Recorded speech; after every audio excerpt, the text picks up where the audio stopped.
Hi, I'm Chad with Move for Guitar. This lesson is from our series, Music Theory for Guitar. In this lesson, I'm going to show you how you can use the modes of the major scale to solo over chord progressions that have non-diatonic chords.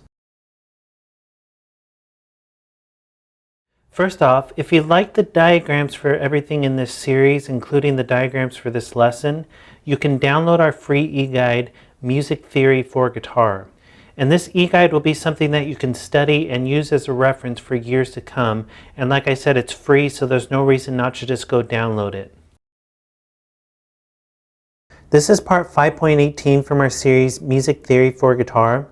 If you'd like to go back and start at the beginning, you can click the link on the screen.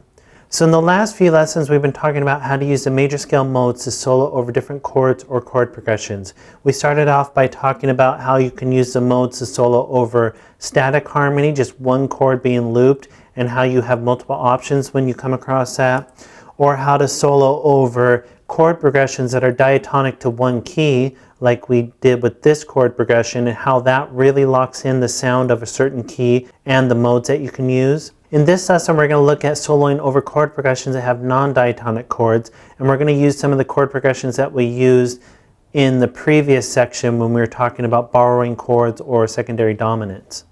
And this is a really deep subject. I'm just touching on it for this lesson. I'm going to have a whole nother series that really dives into how to solo and use modes and all that. I just really want you to be able to have the basic understanding of this now, so that if you do run across it, at least you have some sort of foundation on how to build on it. But this can get really deep really fast, and you can run into a lot of different options or different ways to look at it. So I just want to touch on it in this lesson, and then in later lessons I'll dive really deep into it.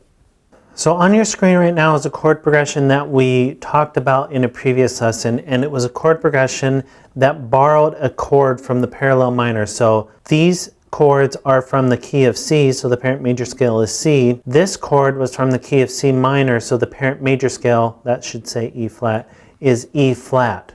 So as you remember, that's the parallel minor concept, where you start in a parallel major key and then borrow from a parallel minor.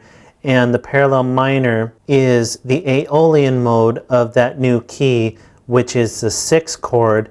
And so that's coming straight out of the key of E flat. E flat is the parent major scale of the key of C minor.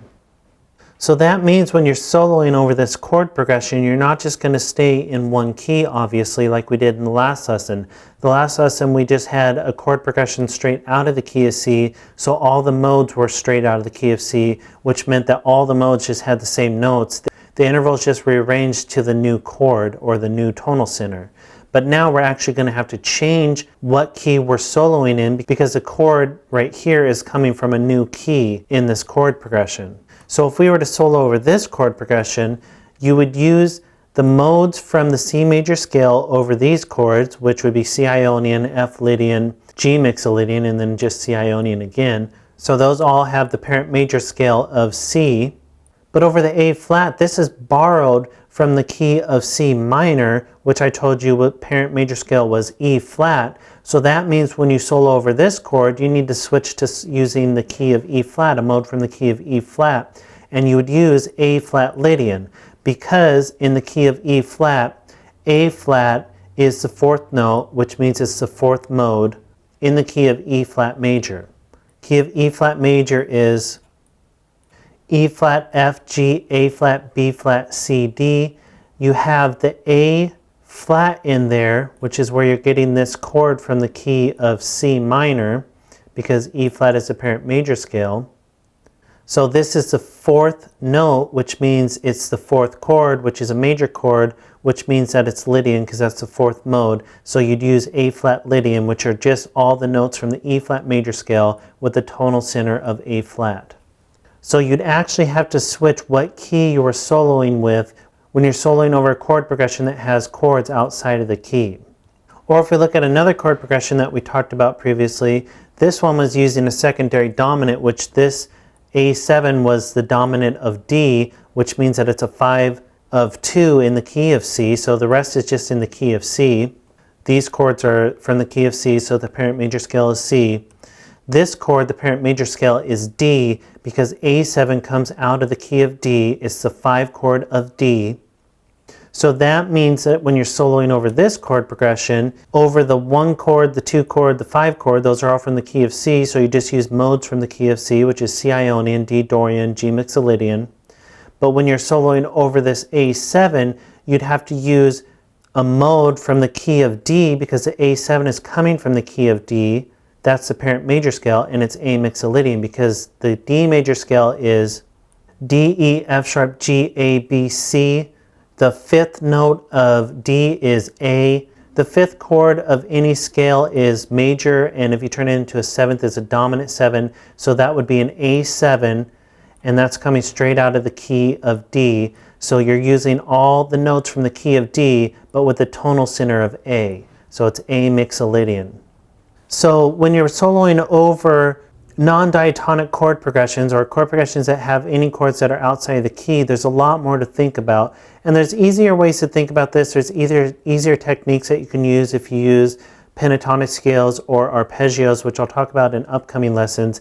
But when we're talking about the modes, that's the way you'd have to think about it. You're in the key of C, so you're using modes from the key of C. All of a sudden you switch to the key of this chord is from the key of D, so now you have to use a mode from that key, which would obviously have the tonal center of the chord name, and that would be A Mixolydian.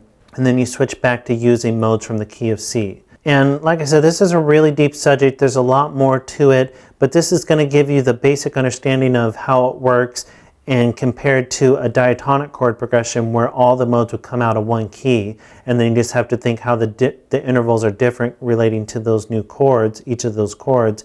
But when you actually have non-diatonic chords, you have to think a lot more and actually think about where that non-diatonic chord is coming from. But like I said, when you really dive into this, there's more ways to look at it. There's ways to simplify it, or there's ways to look at it even deeper and come up with different options.